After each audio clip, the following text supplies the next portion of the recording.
గారు ఈ వేదిక మీద నుంచి చెప్తున్నా, నీ గట్టి కొట్టాలంటే నీ కొడుకును వంగబెట్టి కొట్టు.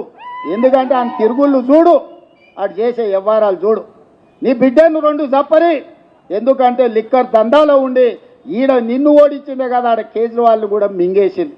నీ అల్లుడు భూదందాలు చప్పరి, నీ అల్లుని పట్టుకొని నాలుగు గట్టిగా కొట్టు. వాళ్ళను కొడుకుని కొట్టు, అల్లుని కొట్టు, బిడ్డను కొట్టు, సడ్డకుని కొడుకుని కొట్టు, గట్టి కాదు కట్టె తీసుకొని కొట్టు.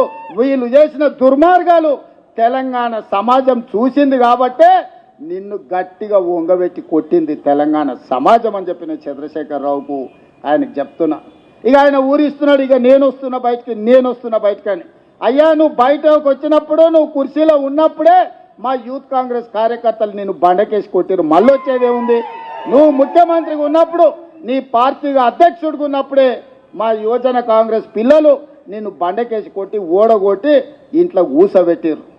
ఇవాళ కేటీఆర్ గారు ఊర్ల మీద తిరుగుతున్నాడు, కొత్త బిచ్చగాని పొద్దుగుర్తు ఎరగాడని.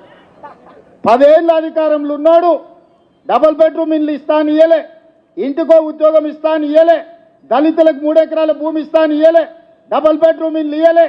ఇట్లా చెప్పుకుంటా పోతే 100 హామీలు ఉన్నాయి. 10 ఏళ్ళు అమలు చేయలేదు. 7 లక్షల కోట్ల రూపాయలు అప్పు తెచ్చాడు.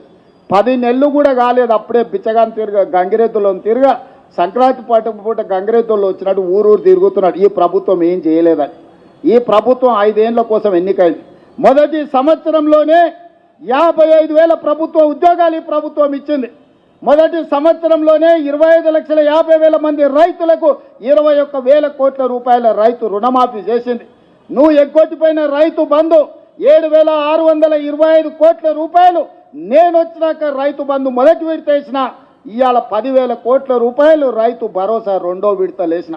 ఆడబిడ్డలకు బస్సు ఉచిత ప్రయాణం అన్నం ప్రతి నెల 400 కోట్లు, దాదాపుగా ఈ సంవత్సరంలో 4,000 కోట్లు ఆర్టీసీ కార్పొరేషన్కు చెల్లించి 120 కోట్ల మంది ఆడబిడ్డలు ఆర్టీసీ బస్సుల్లో ఉచితంగా ప్రయాణం చేసింది. ఇస్తా అన్న 500 రూపాయల సిలిండర్ ఇచ్చినాం, 500 రూపాయల బోనస్ ఇచ్చినాం. రాజీవ్ ఆరోగ్యశ్రీ 10 లక్షల రూపాయలు ఇచ్చినాం.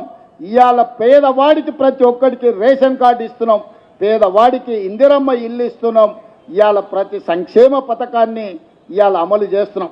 ఇదే కాదు, 1931 తెల్ల దొరలు పాలించినప్పుడు కులగణన జరిగింది.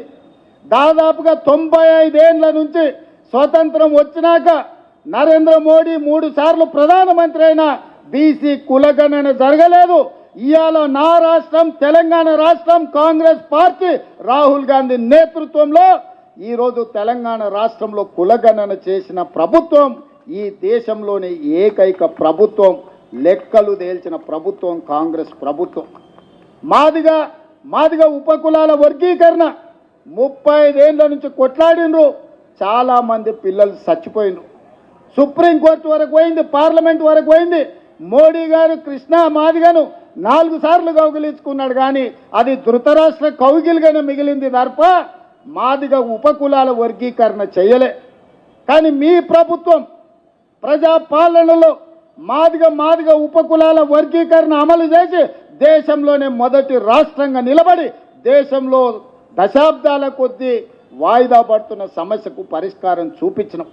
మొదటి సంవత్సరంలోనే ఇన్ని గొప్ప కార్యక్రమాలు చేసిన ప్రభుత్వం ఈ రాష్ట్రం దేశంలోనే మొదటి స్థానంలో ఉంది. అందుకే మిత్రులారా, ఎవరు ఎన్ని చెప్పినా వాళ్ళు ఏదో వాట్సాప్ యూనివర్సిటీ మోడీ పెడితే సోషల్ మీడియా యూనివర్సిటీ వీడియో కూడా పెట్టింది, అక్రమంగా సంపాదించింది, కొల్లగొట్టింది. వాటిని పెట్టి అబద్ధాలు ప్రచారం చేయాలనుకుంటారు. ఛానల్స్ ఉన్నప్పుడే మీరు ఏం చేయలే, పేపర్లు పెట్టుకున్నారు, టీ న్యూస్ పెట్టుకున్నారు, నమస్తే తెలంగాణలో గుమాస్తే తెలంగాణ పెట్టుకున్నారు. ఏమైందా? ఇవాళ సోషల్ మీడియాలో తప్పుడు ప్రచారం చేస్తే ఏమవుతుంది? ఇవాళ మీరు అందరూ అనుకుంటే ఈ ప్రభుత్వం అమలు చేస్తున్న కార్యక్రమాలను పేద ప్రజలకు వివరిస్తే ఒక్కసారి కాదు, మళ్ళొక్కసారి కాదు, 4 సార్లు మన ప్రభుత్వం ఉంటుంది. ఈ వేదిక మీద ఉన్న వాళ్ళు చాలా మంది ఎమ్మెల్యేలు, మంత్రులు అయ్యే అవకాశం ఉంది. అందుకే మిత్రులారా, ఈరోజు బాధ్యత చేపట్టిన ప్రతి ఒక్క యువజన కాంగ్రెస్ మిత్రుడికి, ఇక్కడికి వచ్చిన వాళ్ళందరికీ మనస్ఫూర్తిగా శుభాకాంక్షలు తెలియజేస్తున్నా. మీతో పాటు నేను సిద్ధం, అవసరం అనుకుంటే మోడీ మీద యుద్ధం ప్రకటిద్దాము. కేంద్రం నుంచి రావాల్సిన నిధులు, కేంద్రం నుంచి రావాల్సిన మంజూరీలు రాలేదు. మనం మెట్రో రైలును ఎక్కడ పెట్టిండు, మన రీజనల్ రింగ్ రోడ్ ఎక్కడ పోయింది, ఇవాళ మూసీ రివర్ అభివృద్ధి కోసం ₹1 నిధులు ఇస్తలేడు. కిషన్ రెడ్డి గారు, బండి సంజయ్ గారు తెలంగాణ సమాజానికి సమాధానం చెప్పాలి.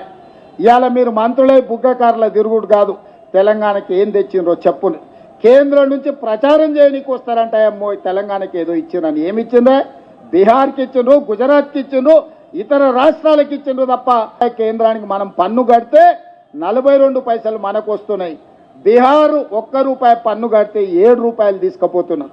ఉత్తరప్రదేశ్ ₹1 కడితే ₹3 తీసుకు